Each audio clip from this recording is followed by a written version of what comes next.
tidak diharuskan niat memandikan jenazah. Seperti didusi.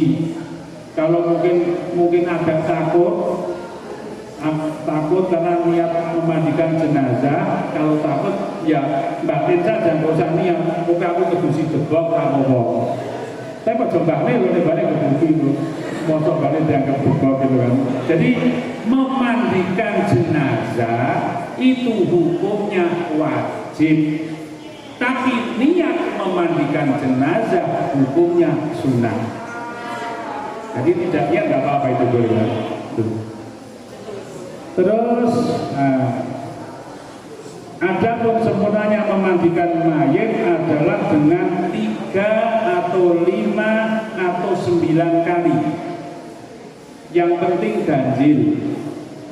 Ganjil itu nggak genep gitu, bukan kok ganjil-ganjil aneh ya. Jadi 3 atau 5 atau 9. Dimulai dengan air yang dicampur daun bidara. Kalau sekarang ya mudahnya air sabun biar bersih. Terus nanti setelah itu bersih, ya ini ada teori yang mudah. Untuk memandikan jenazah harus ada orang Jawa bilang yang tata. Tata itu ada jenazah ketika terlentang, kalau dimandikan agak dipangku begini, biar hidungnya dan mulai tidak kemasukan air. Bisa iso megang untuk tidur sisa. Mati disosiasi. Setelah itu ya kemudian orang Jawa bilang dititeh. Kita itu ketika agak dipangku, kemudian perut ini agak ditekan. Biar kalau ada kotoran, biar semuanya keluar. Nanti untuk menjaga ketika sudah dikafani, jangan sampai ada kotoran yang keluar. Karena itu dititeh. Jadi ini hal yang penting. Tidak semua orang mau berani. Ya sebetulnya macam anehnya manusia kan di situ. Rombane nalika sugeng wah jan ngoyak-oyak njaluk sangu. Masa balik situ mlayu kabeh ora gelem sinunggon. Nah iki si badhe tunggoni dhewe Pak. Iki tak gelem mesti kuwate njaluk sangune. Nah, yang sudah itu ya, kalau sudah itu dimandikan sampai bersih, terakhir diberi kapur garus biar apa? Biar harum. Dan satu sisi kapur garus itu juga untuk menjaga biar tidak ada apa? Ada semutan, ada semut atau apa gitu ya. Terus bahkan ada sebagian tetap menyarankan bahwa pemandikan terakhir itu di samping kapur garus ada sedikit garam. Maksudnya bentuk berasin itu. Yang ke situ ya, berasin dipindah ya tidak gitu. Maksudnya kalau tubuh itu kena air garam itu kan kemudian tidak cepat membusuk kalau belum segera untuk dimakamkan. Nah itu ringkasnya dimandikan. Jadi mandikan mau dari bawah boleh, mau dari atas boleh. Cuma ketika memandikan sebaiknya itu jangan di bawah atap. Jadi berpus langsung nong langit gitu ya. Belum pernah diberi apa? Diberi pagar, tapi yang di luar rumah. Jadi kalau masalah kemudian yang tempat memandikan itu dikasih apa? Pohon pisang itu kebiasaan Jawa saja. Tapi yang penting di meja dimandikan bersama-sama. Sebab kalau orang-orang tua dulu kan diberi daun pisang. Ini sebetulnya hubungannya gitu ya. Boleh secara ilmu Jawa ini kan jogoni. Jogoni kalau mayat ini mempunyai kekuatan batin atau kekuatan jahat. Ada kan begitu. Cuma kan nggak diwariskan niatnya ini. Kalau sebetulnya ambil bodong itu sebetulnya pohon pisang. Tapi kalau ada kekuatan jahatnya, biar kekuatan itu masuk di pohon. Aslinya kan begitu. Tapi ini nggak diwariskan. Yang diwariskan oleh nikmah itu kemudian pakai pohon pisang. Tapi di meja juga tidak apa-apa.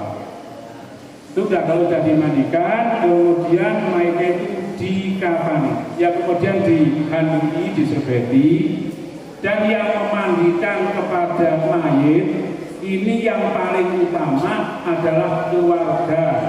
Kalau wanita ya wanita, kalau dia ya dia, tapi kalau mbak itu cucu dia tidak apa-apa, atau yang meninggal mbak putri cucu dia juga nggak apa-apa, yang meninggal mbak kakung cucu putri juga nggak apa-apa. Cuma sebaiknya yang memandikan itu orang sing paling gemati. Kadang-kadang ada namanya serogol, apa itu ya? Jadi harus dikoke piring malah pecah biar kembali malah kaget kan begitu. Jadi begitu. Kemudian setelah dimandikan, kemudian ada pasal cara mengkafani mayit. Sekurang-kurangnya kain kafan yaitu satu kain yang dapat menutupi aurat mayit. Jadi kalau dulu dibahas di fikih itu kan satu kain itu seperti satu lembar ya. Cuma kalau sekarang itu kan kemudian sempurnanya itu kan 3 lembar. Lah mengkafani ini juga harus dengan ilmu, tidak dengan cuma 3 lembar begini. Bagaimana ya ini kain kafan. Itu kan kadang-kadang kalau mayitnya itu agak gemuk, itu kan tidak cukup. Maka kebun kain ini dibuat serang, yang tengah lurus, yang satu agak menteng, yang agak menteng lagi. Jadi dibuat serang, itu ketika nanti ditutupkan, itu bisa menutup semua. Tapi kalau luar jauh, kalau mayitnya kecil tidak apa-apa. Kalau yang agak gemuk itu biasanya masih kurang. Ya, jadi 3 lapis itu dibuat serang. Dan menurut ajaran kita ajaran Islam, ya mayit itu kemudian diberi minyak disunatkan semua lubang itu ditutup pakai, kalau di Jawa pakai kapas, kemudian dikasih cendana, dikasih kapur barus biar harum.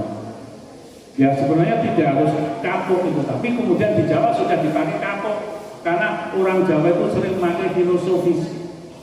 Apa? Ini matanya ditutup nganggo kapuk dan kapok oleh nama Allah gitu. Kita mulutnya juga diberi kapuk dan kapok, mosok meja bunga-bunga. Wis barang nama aku, ayo, kudu gitu kan. Tutupi kabeh. Babakan Loksongo itu semua ditutup dengan kapuk, dengan dikasih cendana dan kapur barus. Setelah itu kemudian mayit diletakkan di kain kafan yang sudah ditata. Ya kalau mayat kecil langsung 3 itu biasa, kumpul 3. Tapi kalau mayitnya agak gemuk, ini yang satu lurus, yang satu menyimpang seperti itu kan. Jadi nanti kalau ditata nanti bisa. Meletakkan juga dengan pelan-pelan, untuk mabuk tidak jam-jam. Itu jadi di pasar kemudian apakah itu mau disejakkan atau tidak ya, ini terserah, mau disejakkan ya monggo, enggak ya monggo, tapi apa, tidak ada yang harus sejakkan. Cuma kalau misalnya itu kan kalau disejakkan itu nanti kalau itu kan akan lepas yang kedua. Yang penting kemudian kain kafan ditutup secara rapat kemudian diikat. Naleni mayit itu ya harus belajar coro Jawa tali wangsul. Tali wangsul ada nggak tali pati gitu loh. Nanti kalau nanti kalian umpamanya naleni mayit tali pati, karena bisa bingung harus mencuri. Datang boleh gunting, mayu bali pakai mayitnya selang saya udah benar. Bukan gitu. Ketiga itu ditali wangsul. Dan sunatnya itu ganjil, maksudnya kan 3. Pas kepala, sini, dada, terus kaki. Jadi kalau sudah cukup ya 5, yang penting ganjil itu sunatnya. Ditaleni. Dan untuk mayit yang lelaki atau perempuan itu kalau mau disempurnakan boleh pakai kerudung atau laki boleh pakai jubah boleh. Tapi menurut saya tidak usah pakai sepatu. Ya kan ada di luar kita itu kan ada ya di di agama kita kan ada yang orang itu apa meninggal cuma pakai sepatu, pakai jas, terus perlu diberi desi apa dasi? Desi, kemudian pakai pistol, bawa HP, kalau kan nggak pasan biar mau pulang kan gampang. Diberi segala itu. Tapi kalau agama yang sudah tutup itu saja, ditutup, kemudian setelah itu salah selesai dikafani, kemudian baru disolati. Sekali lagi, yang paling utama mensolati jenazah adalah orang yang paling utama memandikan dan mengkafani. Siapa? Ya, jelas anak cucunya. Dengan dikafani ya kan, masalah mensolati jenazah. Jadi sebelum orang-orang lain menyolati, ya anak cucunya dulu yang mensolati, karena anak cucu itu yang kena hukum fardhu kifayah. Wanita boleh mensolati, boleh, tidak apa-apa, tapi belum menggugurkan fardhu kifayah mensolati mayit, karena yang kena hukum fardhu kifayah adalah lelaki. Masalah mensolati jenazah ini kadang-kadang ada permasalahan di kampung. Mensolati jenazah itu jenazahnya mujur ngalor atau mujur tidur. Ya kalau sudah jelas apa menghadap kiblat atau macam-macam. Kemudian jenazahnya itu mujur ngalor apa mujur tidur. Kalau bahasa sederhana mujur ngalor ya luweh, mujur tidur ya luweh, sing penting aja mujur ngetan. Tapi secara pada fikih yang sempurna, kalau wanita itu wujudnya ke utara, kepalanya di utara. Kalau lelaki kepalanya di selatan. Kenapa dibuat beda? Ini karena ada sabda beliau Nabi. Beliau Nabi itu kalau mensolati jenazah itu kalau wanita pas ajizah itu tahu ya pantatnya gitu kan, pantatnya jenazah wanita itu di tengah-tengahnya. Tapi kalau jenazahnya itu lelaki, Kanjeng Nabi mensolati di arah kepalanya. Ini dalam hadis. Terus di hadis yang lain ada Nabi bersabda, mensolati jenazah itu yang terbaik hendaklah jenazahnya banyak di sebelah kanan yang mensolati. Ya kalau wanita yang penting sudah kan kita kan oke sama saja. Tapi kalau lelaki umpamanya mujur ngalor di pas kepalanya atau nanti yang kanan lebih sedikit. Maka biar hadis itu semua kena, kemudian Syekh Daud Petani berpendapat bahwa yang utama dihadapkan ke selatan. Jadi jenazahnya lelaki, kepalanya di selatan, kemudian otomatis ketika mensolati di pas jenazah, pas kepalanya mayit lelaki, otomatis sebelah kanannya lebih banyak. Dan sekali lagi ini adalah tidak wajib, yang lebih utama. Cuma kadang-kadang di kampung-kampung itu barang yang sunnah atau barang yang utama dianggap wajib. Tapi udah berapa cara wajib itu utama saja. Jadi setelah disolati kemudian ya, kalau ada orang lain yang orang lain, kemudian keluarga ada yang bacakan Yasin, bacakan tahlil dan lain sebagainya. Dan ini kan kadang-kadang masalah mendoakan mayit itu kadang-kadang kan di mana-mana ada yang belum paham. Kadang-kadang saya itu kan ditanya orang, Pak, nopo nih ngirim ganjaran kalau mayit, ngirim pahala pada ganjaran tekan ora gitu. Ya kadang-kadang kan saya sudah malas jawab, ya saya japri saja, tepok kirim ke pun ya tekan lah yang bayar kan gampang. Ini kalau mau zimbab ya Rabbana Velana itu kalau pas dilakukan orang mati, kamu mensolati jenazah itu nanti ada. Itu yang dia kan mendoakan kepada mayit itu kan. Itu sujud. Berarti kalau kamu mengatakan doa itu nggak sampai, berarti kamu nggak pernah sholat jenazah. Jadi setelah itu masalah disolati. Jadi masalah menghadapnya, kalau wanita itu yang utama kepalanya kalau di tempat kita di utara, kalau lelaki utamanya itu kepalanya di selatan utamanya. Jadi untuk ini wanita kalau dibalik ada jarapan yang gatal-gatal yang menurut kata-kata yang begitu. Nah, kemudian tata cara itu kan disolati. Tata cara sholat jenazah. Sholat jenazah apa sholat mayit? Itu ada makanya baca sholat jenazah apa sholat mayit. Maka kemudian ada perbedaan. Kalau mayitnya lelaki, usolli ala hadal mayit.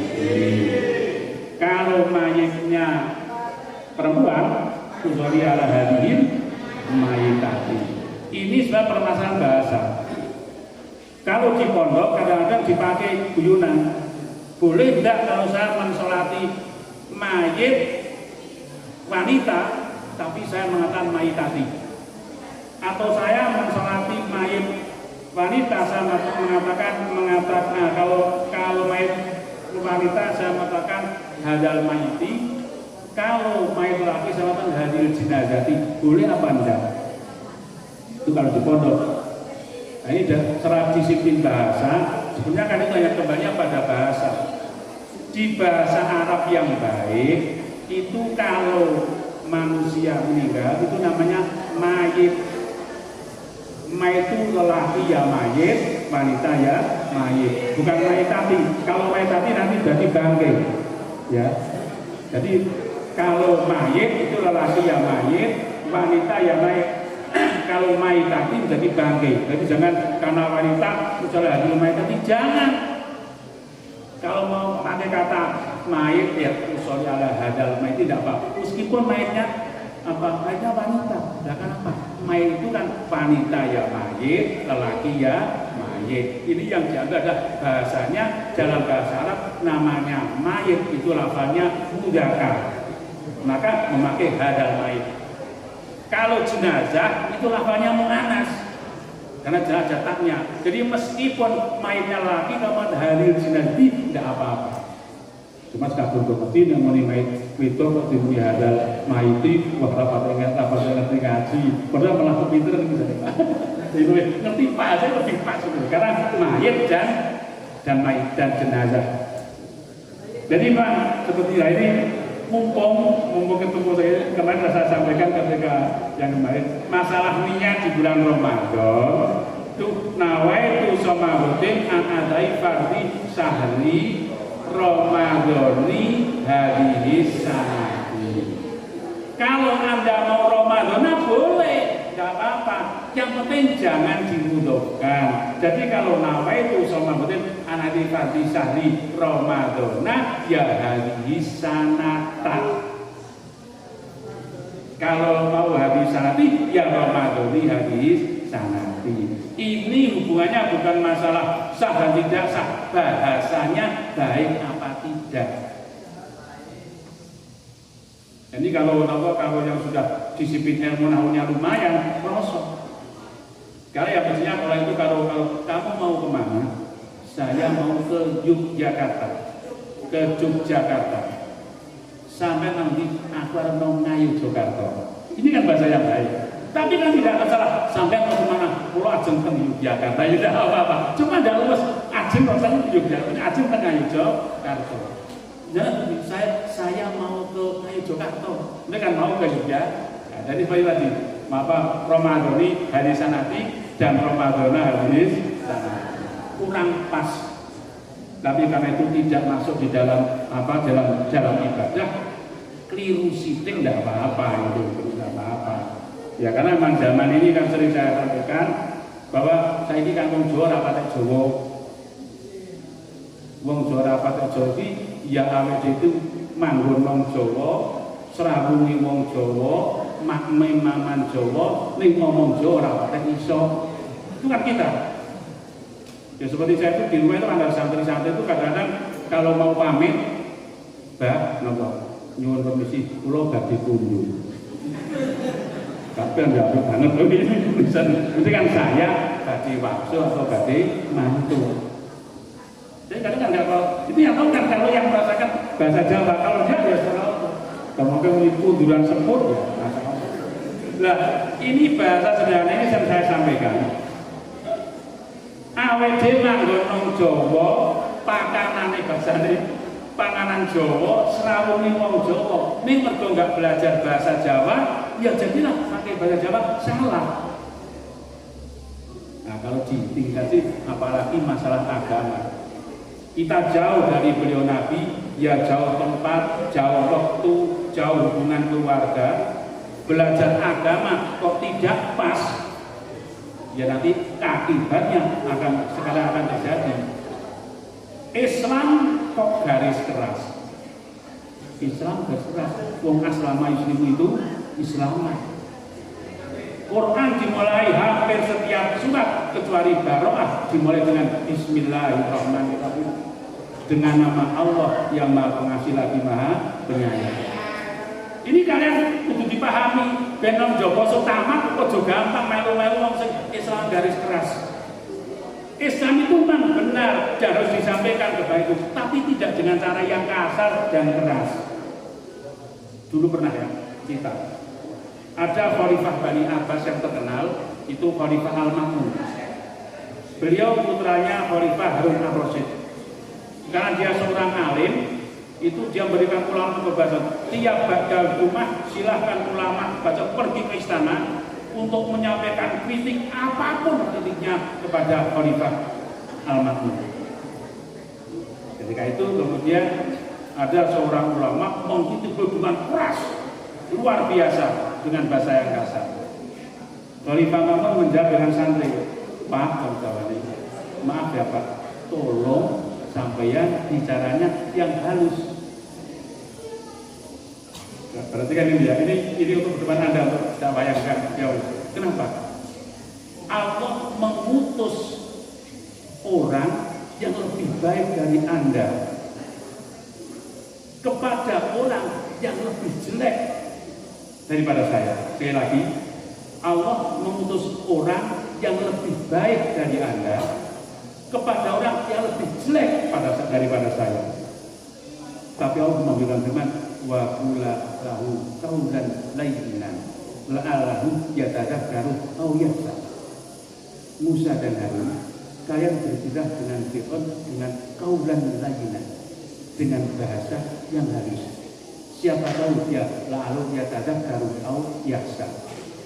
Lupa jenengan iku kapiye wae karo Nabi Musa lan Nabi Musa lan Nabi Harun.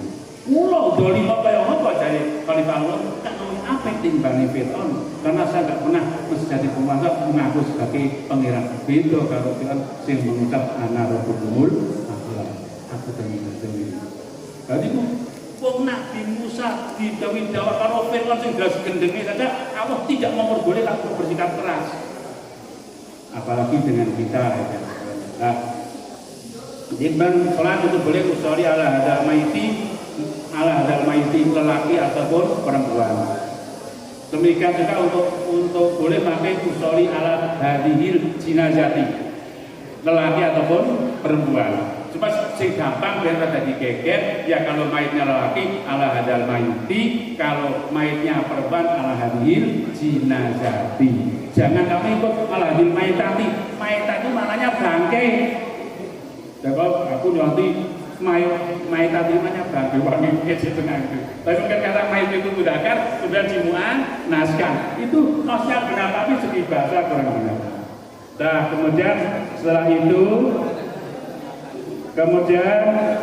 pertama saya takbir membaca Fatihah yang biasa, Fatihah. Kemudian setelah itu Allah Akbar, membaca Allahumma sholli ala Muhammad, sholawat pada Nabi, boleh yang panjang, boleh yang pendek. Yang bilang Allahumma sholli ala Muhammad wa ala ali sayyidina Muhammad. Kalau dipanjangkan maka sholawat tunjina boleh, tapi mami udah kesel. Kemudian setelah itu takbir yang ketiga.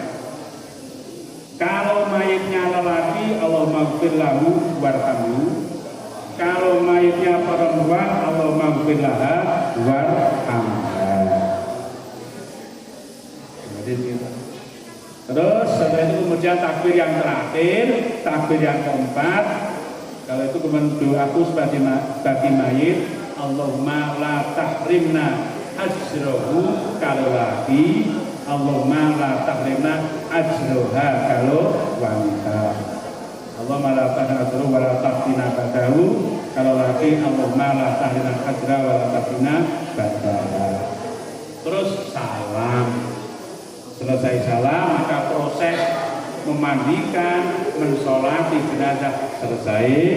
Kemudian, dan ini hanya sudah tambahan bahwa ketika sholat jenazah itu salamnya disunatkan sampai wabarakatuh. Assalamualaikum warahmatullahi wabarakatuh. Ya. Kalau sholat biasa kan assalamualaikum warahmatullahi itu sempurnanya. Setelah itu kemudian selesai disolati, kemudian jenazahnya dibawa ke makbarah untuk dimakamkan. Nah ini untuk memakam ini sudah bagaimana biar dimakam itu apa ya? Yang utama itu dari arah selatan. Jadi kalau di kuburannya sampai tidur. Yang perlu saya sampaikan bahwa hendaklah yang menerima jenazah di bawah, sekali lagi itu adalah keluarga. Yo putrane to putune. Untuk apa? Untuk kita membalas jasa kepada orang tua. Di mau dalam itu dipikul bareng-bareng. Napa kok kudu mikul? Aku biyen sok digendongi simbah. Sing digendongi simbah lah aku. Pas dulu kurang kaum kalau tonggo-tonggo. Terakhir berbakti pada orang tua, dipikul langsung pikul jenazah simbah sampai ke makam. Setelah itu kemudian dimasukkan ke liang lahat, dibuka. Sunat secara hukum fikih itu dibuka sampai pipinya itu nampak, bukan ditempelkan, ditempelkan gitu. Di tanah, dan orang berlebang diberi bantalnya apa namanya dari tanah liat atau dari botol kalau ke atas apa pakai kajeni gitu ya, dari tanah dibunder. Nah ini yang penting, ini menurut ulama dulu gelu itu botolnya itu yang baik itu masing-masing dibacakan surat Inna Anzalnahu 7 kali. Jadi kalau 3 berarti sampai 21 kali. Faedahnya apa? Ketika mayat itu di gelunya itu dibacakan surat Inna Anzalnahu 7 kali, faedahnya bahwa ketika mayat dikubur itu oleh anak cucunya seperti disiapi permadani ataupun kasur yang halus. Jadi rasa dapat di kasur, wong yang tutupi bukan badan. Kalau badan dari tanah kembali ke tanah. Ini sukma, ini roh. Dibuka ke tempat bila. Ini sing paling utama sekali lagi ini adalah anak cucu atau keluarga minangka bekti karo wong tuwa. Maka nuwun sewu, apapun kata orang, saya hormat sekali kepada beliau Presiden Joko Widodo nalika ibune sedo. Mungkin ada di YouTube. Itu kan ketika beliau melihat itu kan delok-delok suwi langsung dia anjlok. Sampai pas pampasnya kan geger. Iki bukan masalah Pak Jokowi jegur, tapi wong tanahnya seperti seperti gembur. Engko nek Pak Jokowi jegur terus ana masjid goblok. Sebenarnya nggak jadi apa, bahkan berita pasti kan ada digeger, presiden dunia cepet itu kan ada digeger itu kan. Tapi Pak Jokowi tidak mengertinya.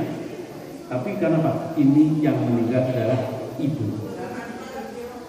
Lain, ini cuma masalah. Maka menurut saya sing jenengane kamu lihat saya katakan bahwa anak itu bisa mulia tercapai cita-cita itu kalau ibunya mau prihatin. Maka ada sabda al-jannatu tahta aqdamil ummahat. surga di bawah telapak kaki itu, tapi juga dibalik, neraka juga di bawah telapak kaki itu. Maka calon ibu atau anak-anak lagi, kamu semua kalau mau ujian, mau apapun ingin sukses, jangan lupa minta izin pada ibu. Nek perlu nutup karo nangis aku buangke denganku baca Fatihah lagi tumping seping itu lagi tumping patang putih. Ini akan jadi beda. Kita lihat orang-orang sukses, mereka punya ibunya yang berteriak. Ya kalau Anda nanti sekarang nggak tahu soal ngoceh ya Pak Yai, nanti rasakan. Kalau suatu saat ini kata-kata saya, kalau suatu saat nanti Anda wis rada gede, jatah kiri bahasa kali, wis rada gede. Ketika meniti kehidupan kok terjadi apa-apa, jangan lari kemana-mana, jangan lari ke dukun, lari ke pusaka yang kamu punya. Apa? Bekti pada orang tua. Pak Jokowi itu contoh, dia bagaimana kelingan ringgian aku rumput nih tidak abdol tempe karena itu beliau kan memang punya orang nggak punya gitu. Terus kosongnya ketika dia meninggal tidak gengsi-gengsian dia masuk ke liaran untuk masak jenazahnya ibunya, bahkan sama pas pampres di dalam YouTube ke imik harus ngadani orang nggak mau tidak jalani berani ngobrol sebenarnya itu seperti berviral kenapa tidak seperti itu karena dia memang ingin bukti sama orang tua.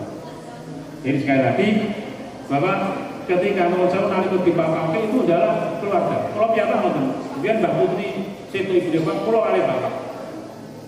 Ketika Bapak pulau kali, mari kok Nepal almarhum bagi yang meninggal saya minta Yusuf Pak Yusuf tuh mungkin orang masih utuh kecuali putra putrane. Anak lanang kabeh mudah rebutan.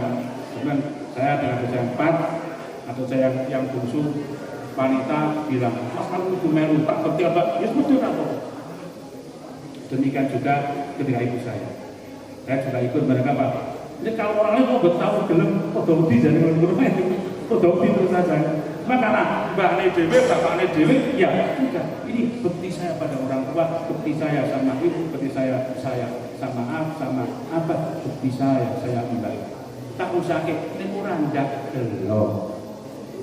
Kan ketika situ sebelum kemudian setelah semua ini dan lain sebagainya. Jadi kalian sebagai apa? Sebagai siswa madrasah aliyah, saya mengharapkan kalau suatu saat kalian sukses, entah itu dimanapun kalian bertugas, kalau kemudian suatu saat ada berita orang tua meninggal, kalian segera pulang. Dan sebagaimana tadi yang saya sampaikan, yuk memandikan, yuk mengkafani, yuk mensolati, yuk ikut memakamkan.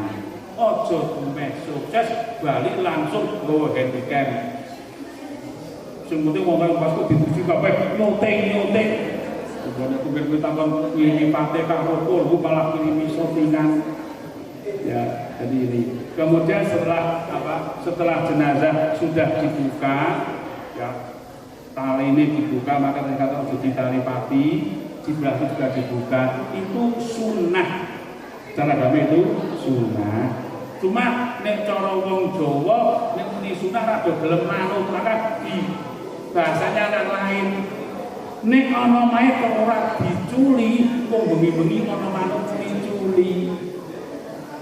Kadang-kadang ada itu ada bulan-bulannya itu dokter tolong Mas mobil mati rada dibuka apa panen dulu. Lah nanti Mas aku nang isor jendela. Itu kan Yusuf juga seperti itu. Yang mati sudah mati. Jadi kalau ada orang meninggal, kemudian ada orang mati, yang mati itu kok pergi kemana-mana, itu tidak ada. Terus mati dibentuk pelaku-pelaku. Cuma yang ada itu ada setan yang sengaja ingin menyesatkan manusia. Jadi baru disudon, tema itu urip yang sego. Cuma itu apa? Itu sengaja setan mengisongkan ini. Maka kemudian bahasa Jawa ini enggak apa ya, enggak wajib, ya enggak makruh. Cuma kalau orang Jawa memang enggak boleh. Sing jenenge ngubur jenazah itu pas waktu maghrib. Jenazah pas waktu lebar maghrib sisan, apa nanti bunyi. Kalau lebar maghrib nanti beda, sok terjadi ada hantu-hantu yang gentayangan. Bukan jenazah yang gentayangan, ada hantu-hantu gentayangan. Nah ini banyak. Kalau kadang-kadang hubungan seperti sekarang musim penyakit, itu kadang-kadang ada hantu-hantu gentayangan. Jadi ini orang mati melakukan. Ini apa namanya, tip paling mudah. Kalau di satu daerah itu ada orang meninggal kok seperti kebablasan, bahasa kebablasan itu seminggu orang mati gitu ya. Itu bagaimana cara mengatasinya? Cara masak kudu sing kendel. Malam sekitar jam 12 ya ojo dhewe udah malah melu mati lebih. Kamu jalan-jalan di desa, orang tujuh rasa apa berjalan perlu mengelilingi desa dengan membaca ayat kursi. Nanti kalau sampai di pojokan itu kamu azan, itu insya Allah akan hilang. Itu waktu kata shopping lain, jadi ayo bareng-bareng itu ramai di kafe, benggoni tentrem gitu. Jadi seperti tadi, kalau sudah mic dibuka, kemudian di tempat kita terus diadani. Saya tidak akan membahas masalah hukumnya adzan, karena ada khilaf ulama.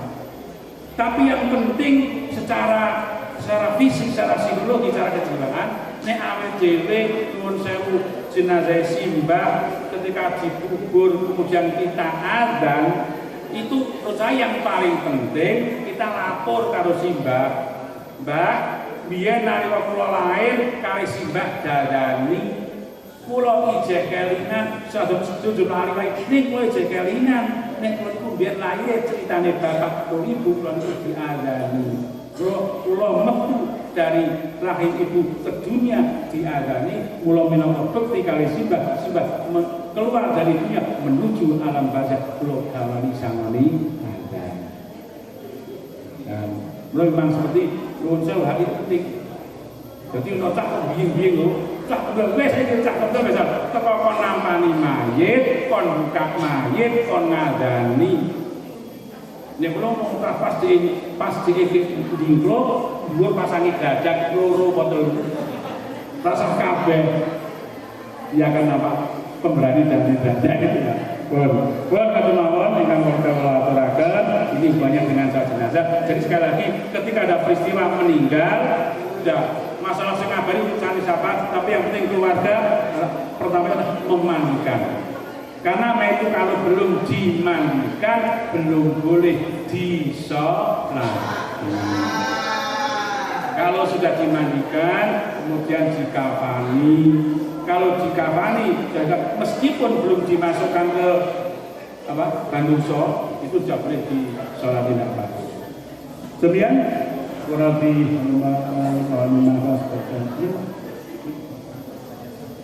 mungkin kalau ada tanya jawab. Beri.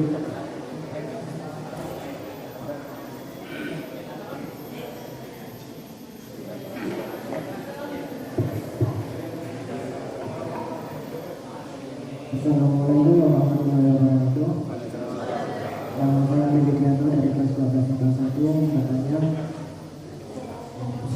Tadi kan disebutkan jumlah bantalnya itu berapa, terus antara laki-laki dan perempuan itu apakah jumlahnya sama atau berbeda?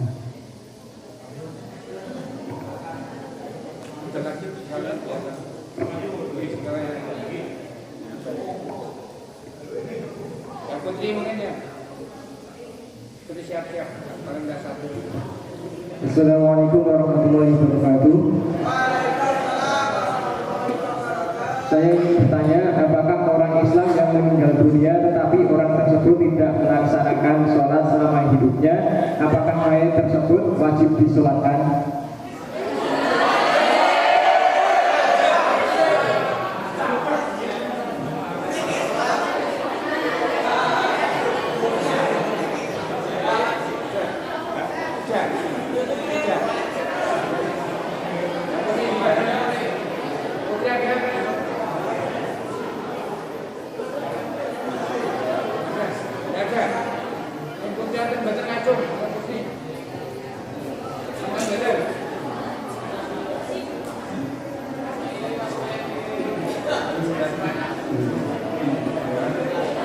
Yang nama mana ada transfer? Pertanyaan jumlah. oh dulu ya. Oh untuk yang di bawah itu. Geluh itu sunatnya ganjil. Boleh 3, boleh 5, boleh 7. Jadi kalau untuk tiap ibadah itu yang benar ganjil. Karena mengambil sabda Nabi Allah itu suka perkara yang ganjil. Jadi boleh 3, boleh 5. Jadi kalau misalnya ini kalau 3 kurang 4 ya tambah 1 biar menjadi 5.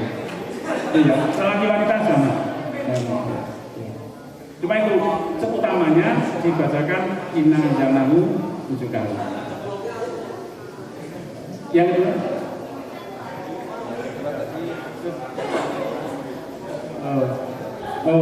kemudian apa? Yang kedua orang yang tidak pernah sholat gitu ya, tapi itu Islam itu kan. Nah, jadi permasalahan begini. Di Islam itu termasuk orang itu apa masalah kalau udah syahadat itu kita kan syahadat, kedua sholat, tapi kalau sudah syahadat berarti sudah masuk Islam. Kalau tidak itu namanya akan orang fasik. Jadi orang tidak sholat itu di dalam pandangan fikih, maaf ya, tolong yang diperhatikan, ini Anda biasa salah paham nih.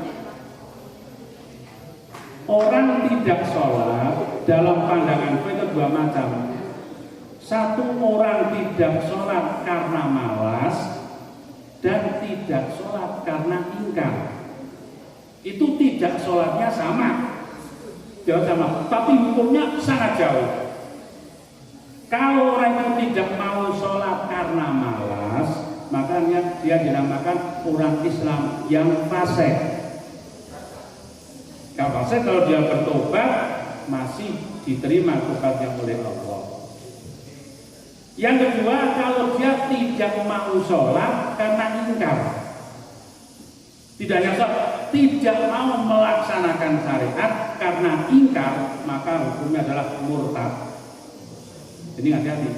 Karena kan yang kepelek itu, sholat, alah, sholat itu adalah jadi murtad kauli. Murtad secara kata-kata. Tapi kalau sholat hikmah sudah itu adalah fasik. Jadi kalau fasik tetap wajib disolati, tapi kalau murtad haram disolati. Bahkan menurut para ulama kalau orang itu murtad konsolni Allah suatu diopo. Baru ini ngono pelaku ketabrak motor mati pakai asu. Karena dia adalah tidak terhormat jenazahnya karena dia adalah kalau ini yang perlu diperhatikan. Jadi kalau biye dia ingin ngomong ojo waton gitu kan, dia ingin ojo nanti kebablasan. Saya boleh ada masih ada ya satu ya bukan lain ya depan aja kan mikirnya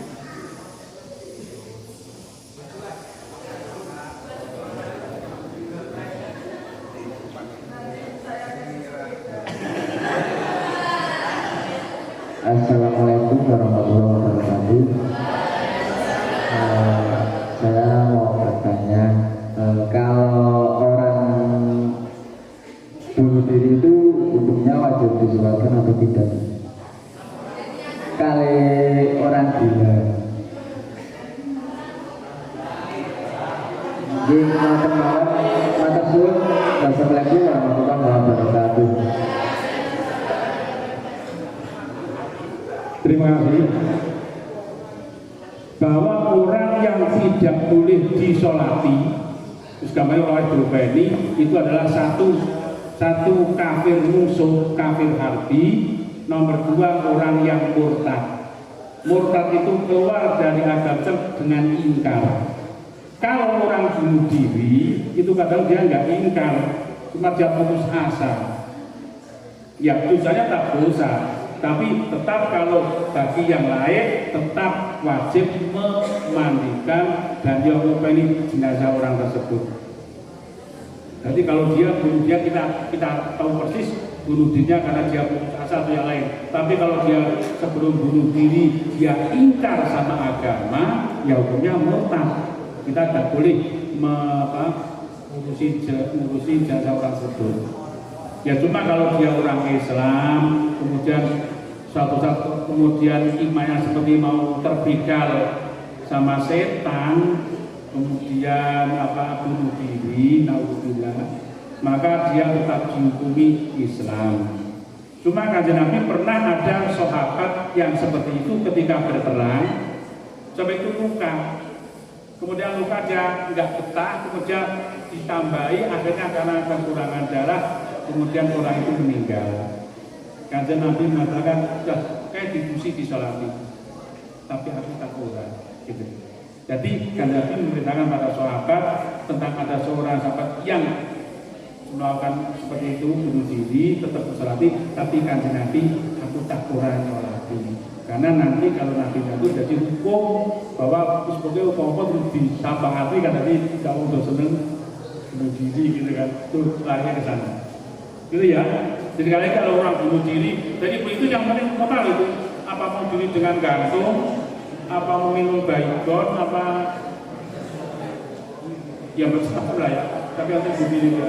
Itu tetap kalau dia nggak ingkar sama agama, maka dia tetap wajib disolati. Jadi mandikan segala macam. Orang gila. Orang gila itu wajib disolati. Orang gila itu kan orang gila itu dalam pandangan fikih itu kan dikategorikan sebagai orang yang tidak mukallaf, tidak kena hukum. Kalau tidak hukum, ya orang gila itu sama dengan anak-anak. Jadi otomatis juga wajib disolati, wajib dikafani, karena dia tidak mukallaf. Kalau masalah di sananya itu urusan sana lah. Tapi kalau dia itu tidak menambah keingkarannya, maka dia tetap dihukumi orang yang tidak mukallaf seperti anak-anak. Ya wajib disolat, ya wajib dimandikan, wajib disolati dan sesamanya.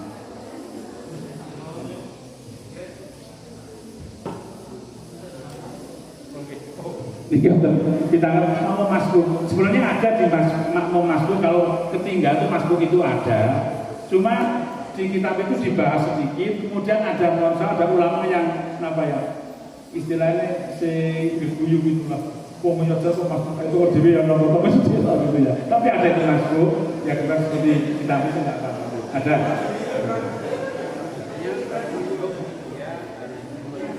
Tempatnya, iya, tempat terpilihnya kan, tempat terpilih. Sama.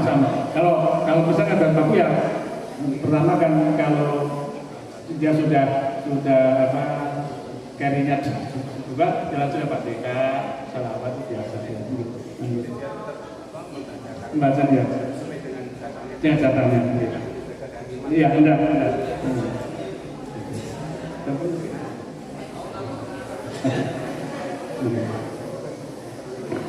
Membaca itu tidak ada kepalaman menaikkan masalah mati syahid. Mati syahid itu di pandangan fikih atau di Islam itu ada 3. Satu, syahidud dunia wal akhirah, orang yang diberi mati syahid dunia akhirat, yakni orang yang berperang karena tujuan li'ilahi kalimatillah. Maka kalau ada orang perang kemudian musuh londo, dia meninggal, maka dia tidak boleh disolat, tidak boleh dimandikan, tidak boleh disolati, dan langsung dimakamkan. Dan yang utama, pakaian yang dia pakai itu untuk memakamkan. Kalau kurang, baru disempurnakan dengan kain kafan. Karena itu akan menjadi saksi ketika dia ini menghadap ilahi pada beliau meninggal, itu karena ilahi kalimatillah. 1. Jadi ada syahidud dunia wal akhirah. Kemudian ada juga syahidu dunia saja. Kalau di dunia ini hanya istilah fikih. Jadi orang yang berperang mestinya untuk lillahi kalimatillah, tapi sebenarnya dia hanya ingin menjadi penguasa atau menjadi apa. Ini urusan hati ya. Jadi tetap itu kalau maju perang meninggal ya dihukumi mati syahid, yang haram dimandikan. Meskipun mungkin Nabi ini niatnya tidak lillahi kalimatillah. Yang ketiga adalah syahidul akhirah. Syahidul akhirah ya ini yang banyak. Syahidul akhirah itu orang yang meninggal ya dimandikan ya diupokoro seperti jenazah biasa, cuma dia dapat status bagus yaitu syahid akhirat. Ini banyak, salah satunya yakni orang yang berusaha atau usaha menjalankan syariat Islam kemudian meninggal. Untuk ngaji mati, maka dia dihukumi syahidul akhirah. Mau bekerja meninggal, maka dia syahid akhirah. Pas itu bangun bangunan namanya, kemudian bangunan itu runtuh, dia jatuh kena itu juga punya syahid. Nah, dia tetap dimandikan, dia tetap bisa mati. Cuma dia dapat perangkat derajat yang besar. Ya karena apa? Karena ini perjuangan dan keutamaannya umat Nabi Agung Muhammad Sallallahu Alaihi Wasallam. Demikian yang saya sampaikan, segala kekurangan mohon maaf, dan insya Allah apa yang saya sampaikan bisa dipertanggungjawabkan secara fikih gitu ya. Jadi kalau saya menyampaikan hukum fikih itu ya meskipun bahasanya seperti guyonan gitu ya, tapi secara literatur itu ada pertanggungjawaban ilmiah gitu ya. Cuma memang saya nggak bisa serius dari itu. Mari pertemuan ini kita bersama dengan bacaan Al-Fatihah.